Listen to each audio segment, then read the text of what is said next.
I know how deeply you, the entire nation, and I think I may say the whole world, sympathize with me in the irreparable loss we've all suffered. The document was waiting beneath a red leather folder, its language polished, its recommendations prepared, and 3 carefully chosen names positioned for royal elevation.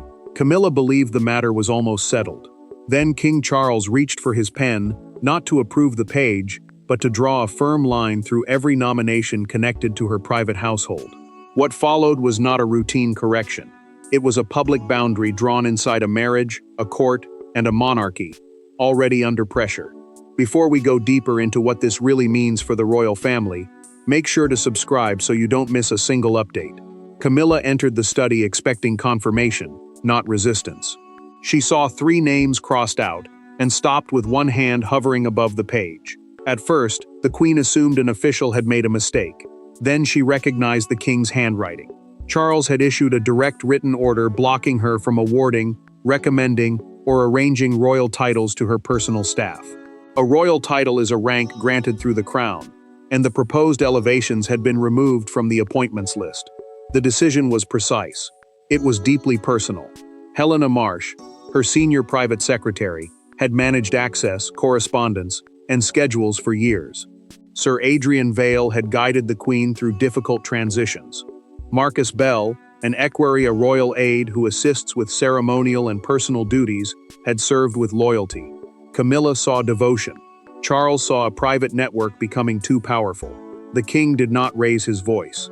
He told her that service to one royal could not automatically become service to the crown. His calmness cut more deeply than anger, because it revealed that he had considered the consequences and had no intention of retreating. Camilla turned the page and found the shock. Charles had ordered that every future recommendation involving her household receive independent review from the Lord Chamberlain, the senior official who oversees palace operations, and William, the Prince of Wales, before reaching the sovereign. Her influence over honors, appointments, and ceremonial distinctions had not merely been challenged. It had been contained. Outside the study, Helena waited with a sealed envelope she believed carried confirmation of her appointment. When Camilla emerged without the folder and passed her in silence, the secretary lowered it. She understood the truth without a word. Charles's decision looked sudden. It was not. A palace ceremony, a disputed seat, and one staff member who had spoken as though the Queen's preference carried the sovereign's authority had forced his hand. To understand why the king chose to humiliate his wife's closest allies, the story must now move beyond the crossed-out names and into the private loyalties those names represented. For years, Camilla's staff had done more than organize diaries, manage correspondence, and guide her through royal engagements. They had protected her during hostility, defended her during scandal, and helped transform her from an unwelcome outsider into a crowned queen. To her, they were not simply employees. They were witnesses to survival. But to Charles, that loyalty had begun to look dangerously enclosed, a private court operating inside the royal court, answering first to Camilla and only afterward to the crown. Helena Marsh controlled access, schedules, correspondence, and the steady flow of sensitive information around the Queen. As private secretary, the senior aide responsible for managing a royal's official work, she had remained calm through years of criticism. Helena believed her loyalty had earned more than quiet gratitude. Sir Adrian Vale had guided Camilla through the difficult passage from Duchess to Queen, while Marcus Bell handled ceremonial details with growing confidence. An equerry is a personal royal aide who assists with formal duties, and Marcus had begun enforcing her wishes as though every preference carried unquestioned authority. Adrian encouraged that confidence. Marcus acted on it. Camilla sat opposite Helena with the rejected recommendation between them. The Queen called the decision a betrayal of people who had stood beside her when acceptance still seemed impossible. She told the secretary that loyalty should not end with a thank you letter and a discreet retirement. Helena tried to remain composed, but her voice broke. She asked whether years of service had counted for nothing. Camilla reached across the table and closed the folder. She wanted to promise that Charles would change his mind. She could not. Elsewhere, the king faced a different fear. Charles told William that gratitude could not be allowed to create a permanent power base around any individual royal. The prince listened carefully, knowing his father was discussing Camilla's household, but also defining the discipline expected in the next reign. William then placed 3 disputed memoranda before him. A memorandum is a written internal message used to record instructions or decisions. Each paper showed Marcus invoking the Queen's name to alter seating, control guest access, and change the order of precedence, the formal ranking that determines who stands, sits, or enters first. Charles removed his glasses and asked whether Camilla knew how her authority was being used. William chose his words carefully. Whether she knew or not, he said, the palace had begun acting as though she had approved it. Sophie had already delivered a similar warning through a documented private account sent directly to the king. The trusted confidant explained that Helena had circulated requests marked as the Queen's preference, even when they had never passed through the central royal household. Ordinary instructions were being made to sound like commands. The strain did not begin with paperwork. It exploded during one ceremony when Marcus displaced a senior royal representative and declared that Camilla's household had issued the final order. That single act of overreach would become the moment Charles could no longer dismiss the warnings as jealousy, misunderstanding, or palace rivalry. The warning signs had been accumulating quietly, hidden inside changed schedules, rewritten guest lists, and instructions delivered in Camilla's name. Then came the Founder's Service at St. George's Chapel, a ceremony intended to honor decades of public duty. Before the first guest had taken a seat, a confrontation unfolded beside the royal stalls. One chair was moved, one order was challenged, and one member of Camilla's staff spoke with an authority that did not belong to him. Charles never forgot what happened next. Marcus Bell instructed palace attendants to move Princess Anne's designated representative from the front ceremonial row so Helena Marsh could sit beside Camilla's delegation. The Founder's Service was a formal royal ceremony honoring long public service, and the seating plan had already been approved by the Lord Chamberlain, the senior official responsible for major palace arrangements. The change was not a small breach of manners. It disturbed the order of precedence, the formal ranking that determines where royal representatives sit and in what order they are recognized. More dangerously, it suggested that Camilla's private household could overrule the central authority of the crown. Anne arrived moments later and noticed the empty place. The Princess Royal did not raise her voice, but her silence carried more force than anger. She asked Marcus who had approved the alteration. He replied that it reflected the Queen's final preference. Camilla heard him. She stood only a few feet away, yet she did not correct him at once. That pause changed everything. Charles watched his wife hesitate, and the king understood how the room would interpret it. Marcus appeared to have spoken with her blessing. Sophie moved quietly toward William and told him that the same phrase had appeared on recent patronage lists and private reception instructions. A patronage is a public connection through which a royal supports a charity or organization. The trusted confidant explained through a private recorded conversation that the Queen's final preference had repeatedly turned ordinary requests into commands.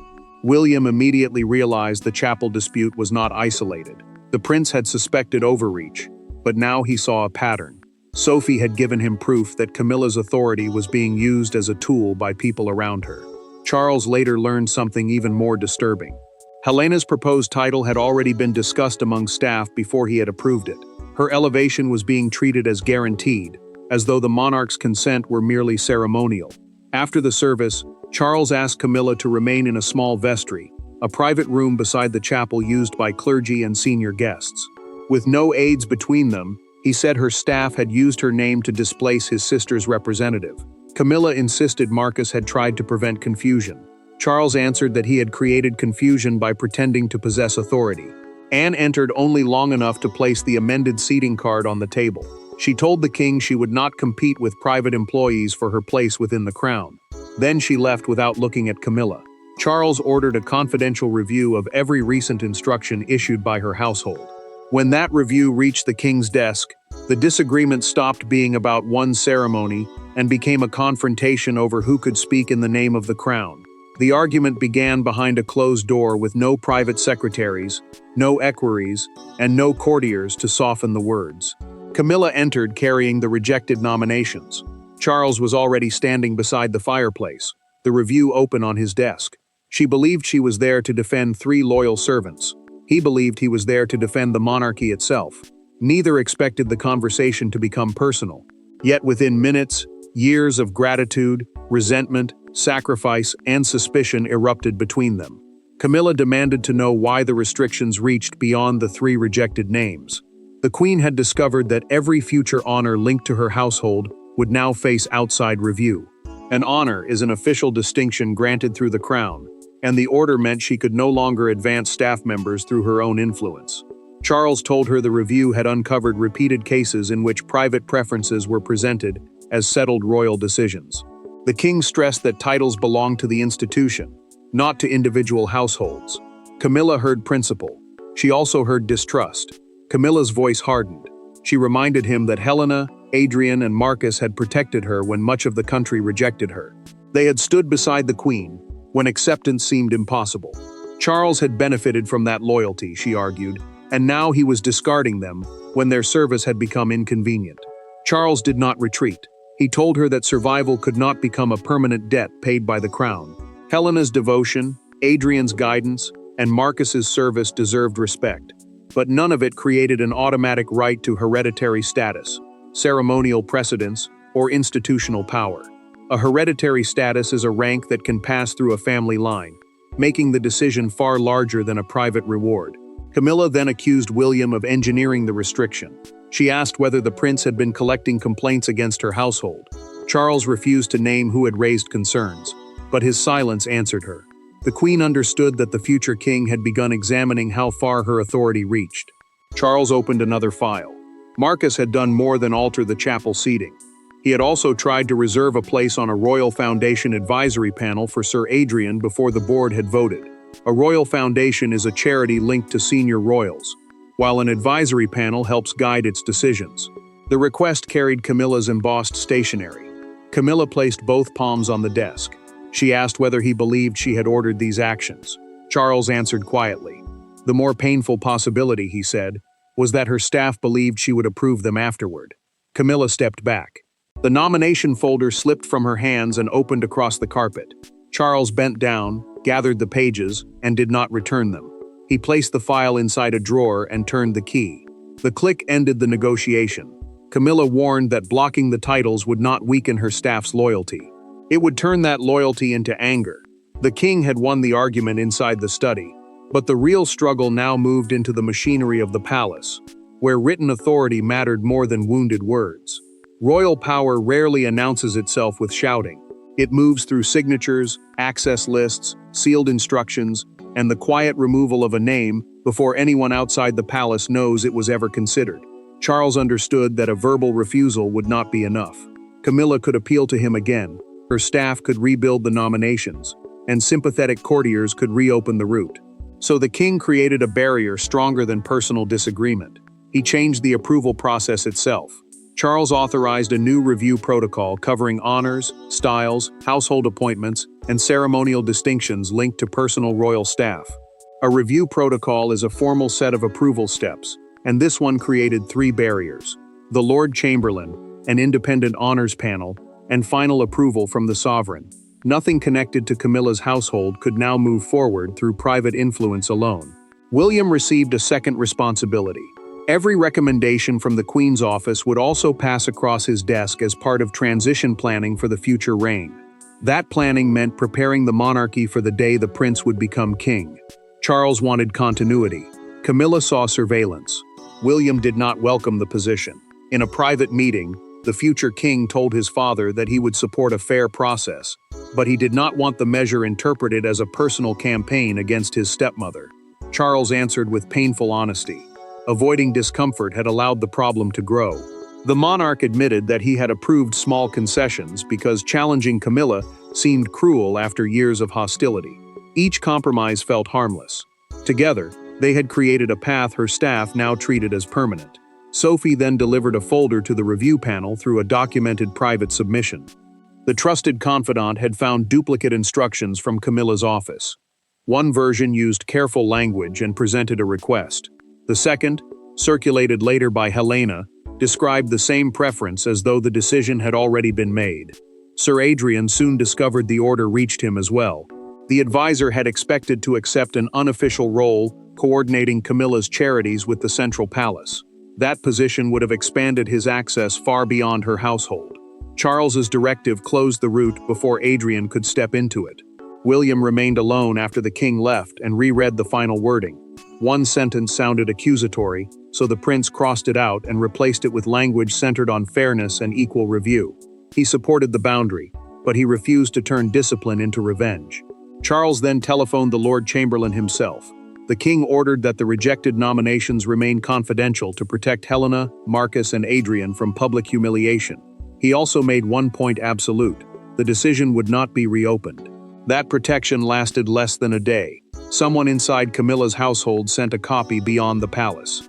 Once the document escaped, Charles could no longer contain the consequences, and the queen could no longer protect her staff from the humiliation she had feared. By breakfast, the three names were no longer hidden inside a locked royal drawer. They were circulating through newsrooms, political offices, and palace group chats beneath one devastating explanation: the king had personally blocked Camilla's attempt to reward her closest staff. The leak transformed a constitutional safeguard into a domestic spectacle. Helena felt exposed. Marcus felt accused. Sir Adrian felt abandoned. And Camilla, who had promised them dignity, now watched their years of service reduced to a headline about royal favoritism. The leaked document showed Helena Marsh, Sir Adrian Vale, and Marcus Bell beside handwritten marks confirming that Charles had rejected every proposed elevation. A royal elevation is the granting of a higher title or official rank, and the palace soon confirmed that none of the nominations would proceed. Division spread quickly. Some staff believed the king had acted just in time, before Camilla's household became too powerful. Others saw the decision as an attempt to isolate the queen by stripping status from the people she trusted most. Every corridor carried a different judgment.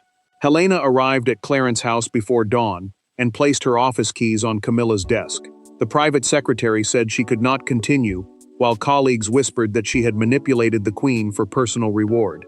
Her voice remained controlled, but the humiliation beneath it was impossible to hide. Camilla pushed the keys back toward her. She told Helena that resigning would make the accusations appear true. The queen insisted that years of loyal service could not be erased by one leak. Then the secretary asked whether Charles would publicly defend her integrity. Camilla could not answer. Marcus soon admitted during a recorded private conversation that he had discussed the nominations with two colleagues before approval. He said Sir Adrian had assured him the titles were certain. The confession explained how expectations had spread, but it also placed the advisor at the center of the growing suspicion. Sir Adrian denied leaking the document. He then revealed through a documented account given directly to Camilla that he had warned her weeks earlier about William. The advisor said the prince was collecting examples of household overreach and had urged the queen to secure the titles before new restrictions could stop them. Camilla stood beside Helena's empty chair after the secretary left to regain her composure. She touched the abandoned keys and closed her hand around them. They felt like the remains of a promise she had failed to keep. Charles watched a televised bulletin name all three staff members. The king immediately ordered that none of them be dismissed because of the scandal. He wanted their proposed power blocked, not their livelihoods destroyed. Camilla now saw the deeper possibility. Adrian may not have pushed the nominations simply to reward loyalty. He may have been racing to secure his own position before William's authority became impossible to resist. The fallout had exposed wounded employees and divided households. But the decisive shift would come only when Camilla confronted the advisor, who had encouraged her to challenge the crown's limits. There were no officials present when Camilla asked Sir Adrian Vale to meet her after dark. No secretary recorded the conversation, and no courtier waited outside to carry messages between them. For years, Adrian had been the voice, urging her not to retreat, not to apologize, and never to surrender influence she had fought to earn. But now, his advice had placed her marriage under strain and her household under suspicion. Camilla needed one answer. Had he been protecting her or building power through her? Camilla asked him why the staff honors had been presented as nearly certain before Charles had even reviewed the nominations. An honor is official recognition granted through the crown, and Adrian had treated approval as a final formality rather than the king's decision. Adrian answered without apology. He said royal recognition was secured through momentum. Once expectations were created, refusal became more painful, more public, and more difficult.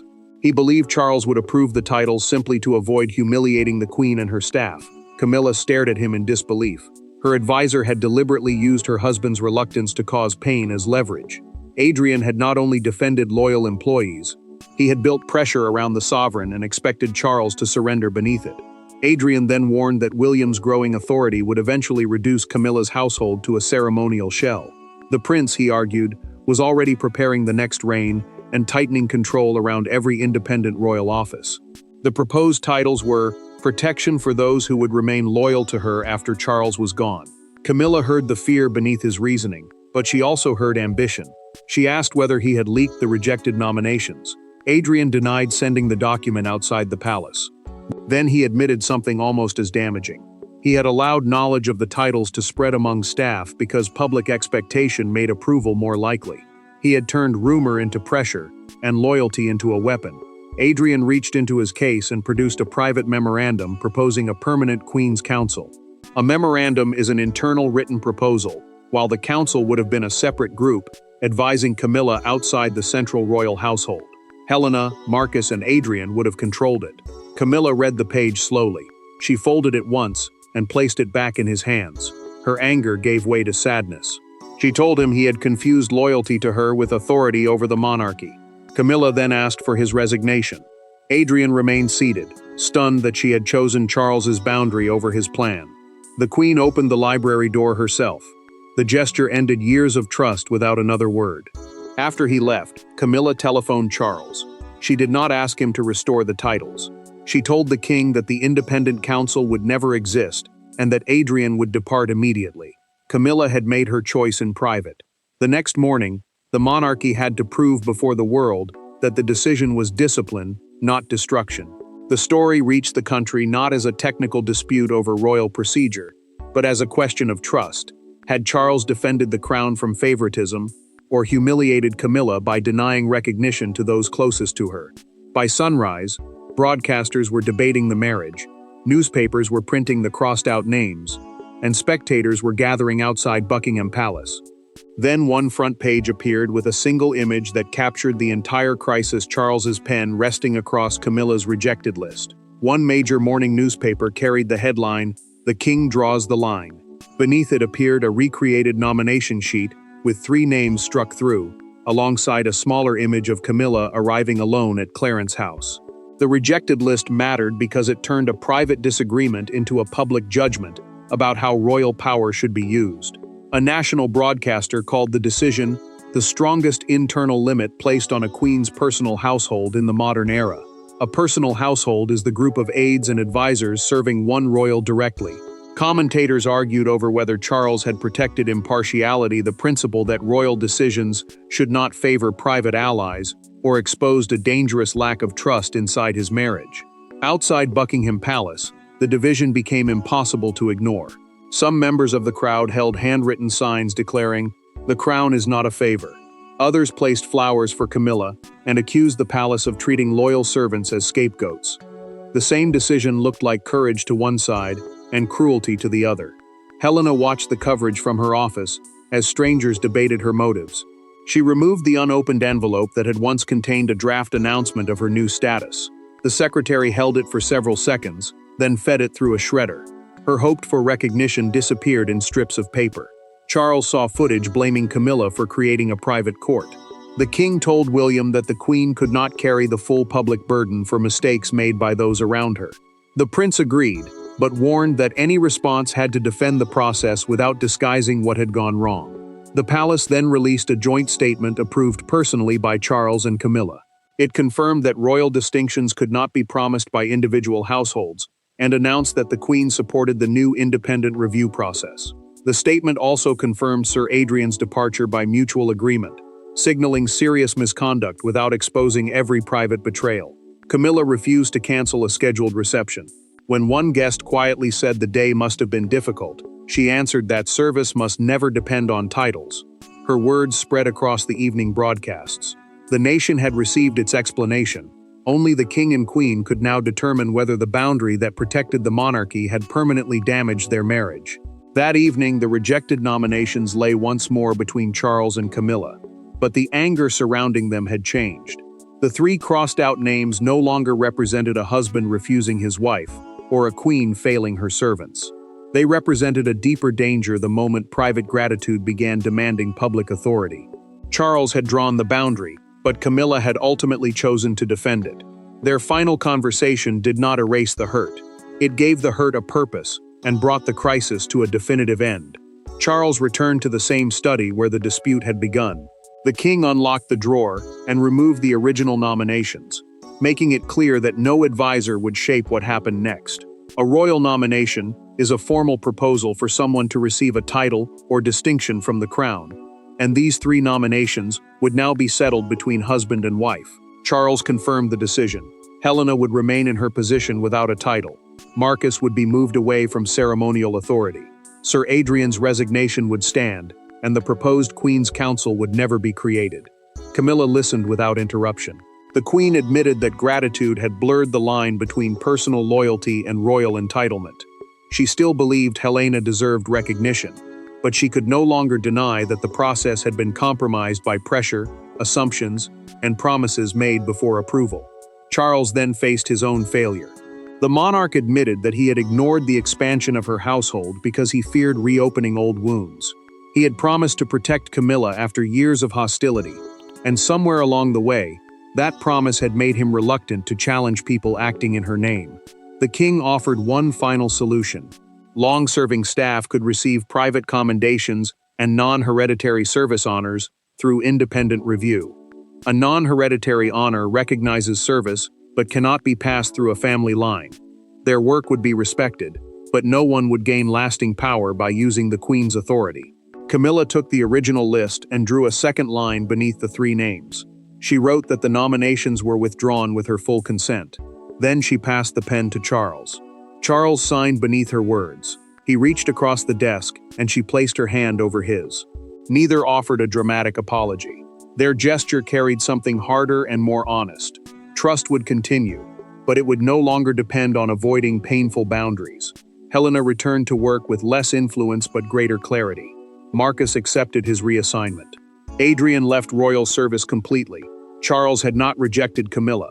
He had rejected the idea that personal devotion could purchase a permanent place inside the crown. The Queen's decision to support him prevented a private household dispute from becoming a war within the monarchy. The drawer was closed, the names were withdrawn, and the matter was finished, not because no one had been hurt, but because both Charles and Camilla finally accepted that the crown could survive personal disappointment far more easily than it could survive private ownership. Thanks for watching. Please don't forget to like and subscribe, and we will see you in next one.